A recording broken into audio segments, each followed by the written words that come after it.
Nei giorni scorsi c'è stata l'audizione della Commissione parlamentare antimafia, sono stati ascoltati il prefetto, il questore, ma anche i pubblici ministeri qui al Tribunale di Agrigento per quanto riguarda l'inquinamento di San Leone. Ecco, quale prospettiva adesso si avvicina alla stagione balneare?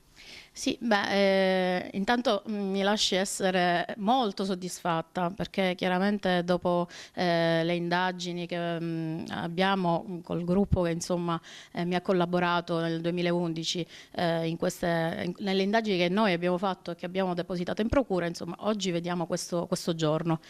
Che da un lato ci dà soddisfazione chiaramente, dall'altro no, perché non sono felice di vedere la mia terra in questo stato.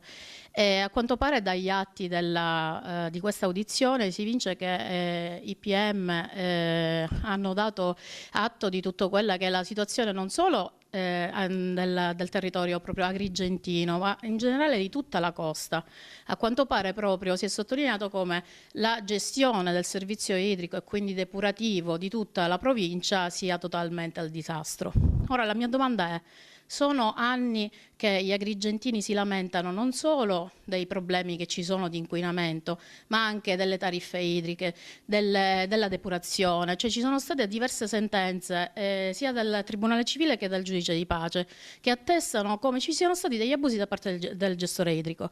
Dall'altro lato abbiamo l'indignazione di un parlamentare, proprio della Commissione antimafia, che rimane scioccato in un certo senso quando sa anche delle sentenze penali che ha avuto il gestore, sostanzialmente rappresentante del gestore del servizio idrico. Per cui ci chiediamo com'è possibile che siano sempre gli altri a dover essere indignati, ma ad Agrigento non succede nulla. Ci siamo pure rivolti al commissario straordinario del lato idrico chiedendo di essere tutelati, perché a questo serve quell'ente, ma tutto tace. Ora la domanda è: c'è stato un referendum, gli agrigentini hanno detto che vogliono l'acqua pubblica. Mi chiedo ancora, il gestore, i risultati che ha dato il gestore privato sono sotto gli occhi di tutti, cosa si aspetta ancora e perché non si agisce?